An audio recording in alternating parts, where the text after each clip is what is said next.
But a new report says extreme anti-government militia movements are cropping up all over the country.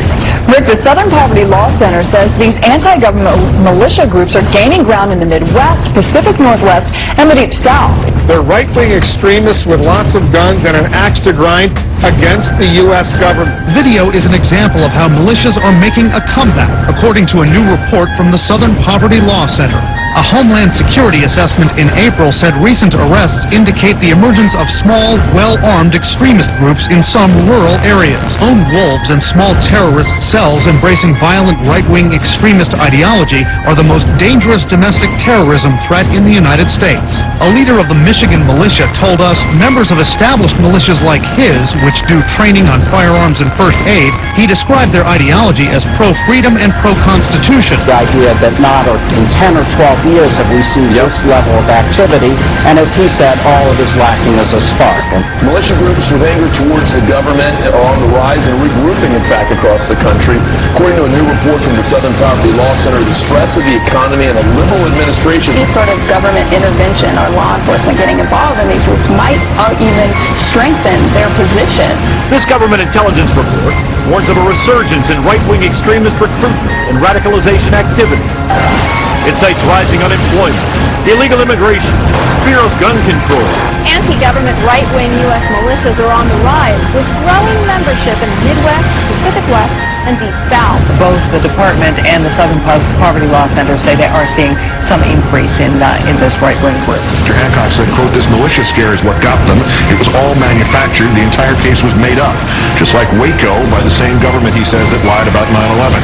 Hancock said he knew all the Viper defendants, was good friends with one, and added, "I've been feeling this coming again. It's the same people. It's Rahm Emanuel. It's Janet Napolitano. It's Hillary Clinton. All these were the same people that were doing it back then." 92%, if you say a person concerned about borders and ports that are unsecured, if you're worried about illegal immigration, Second Amendment rights, or a returning veteran from the wars in Iraq and Afghanistan, it is not likely, as the Homeland Security Department suggests, to be a right-wing extremist. Are you listening, Janet Napolitano? Prevented. We will incarcerate people preventively. Preventive incarceration. Indefinite detention without trial. That's what this is. That's what President Obama proposed today, if you strip away the euphemisms. One civil liberties advocate told the New York Times today, quote, "We've known this was on the horizon for many years, but we were able to hold it off with George Bush." The idea that we might find ourselves fighting with the Obama administration over these powers is really stunning. And it is stunning, particularly to hear President Obama claim the power to keep people in prison indefinitely with no charges against them, no conviction, no sentence, just imprisonment. It's particularly stunning to hear him make that claim in the middle of a speech that was all about the rule of law. How can a president speak the kind of poetry that President Obama does about the rule of law and call for the power to indefinitely, preventively imprison people because they might commit crimes in the future? In our constitutional system, prolonged detention should not be the decision of any one man. If and when we determine that the United States must hold individuals to keep them from carrying out an act of war, we will do so within a system that involves judicial and congressional oversight.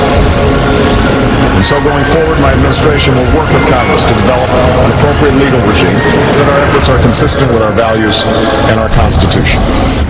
You'll construct a legal regime to make indefinite detention legal. You will, what does he say? Develop an appropriate legal regime. So you can construct a whole new system outside the courts, even outside the military commissions, so that you can indefinitely imprison people without charges. And you'll build that system from scratch. What's that somebody said about ad hoc legal strategies? And one of the most radical proposals for defying the Constitution that we have ever heard made to the American people. To put it to you bluntly, some of the legislation that's coming out of Washington, some of the executive action that are taking place, ladies and gentlemen, these things started a revolution 200 years ago and got this country started. And the people are seeing this. The national news media and the actions of this government is some of the best recruitment we could have. We don't have to say much. All you have to do is talk to the average person out there to tell you, how do you feel about your government? And the people you look at here, we're the calm ones. We're the ones that calm people down.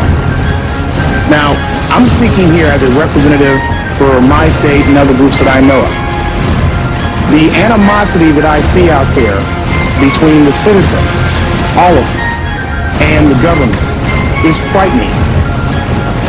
What they did was, after listing all these abuses and government atrocities that you're going to hear here today, and they saw that they were going to no avail, they decided to see what they could do to become part of the solution.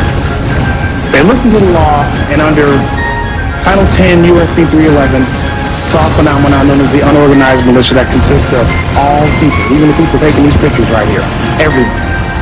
And they began to form themselves in units for their own self-defense and their self-preservation. Now, the way we stand now, and it's good that we're getting these youth aired out, because 200 years ago, the British didn't get the hint until they saw dead redcoats out there. This nation is probably one of the most heavily armed forces on earth. And I have heard more and more people say, if one of these black-suited, armor-wearing, state-sponsored terrorists come kicking down my door, I'm going to blow somebody away. They don't call themselves militia. They don't even call themselves patriots. They call themselves American citizens who are getting tired of confiscatory tax rates, increasingly legislation, increasingly heavy regulations, which is they believe are leading them down a path to involuntary servitude. And one of the slogans that's been going around, especially in Ohio, is what I've been telling people, for those who think that this is just primarily an angry white male movement, is that if our ancestors would have been armed, they would not have been slaves.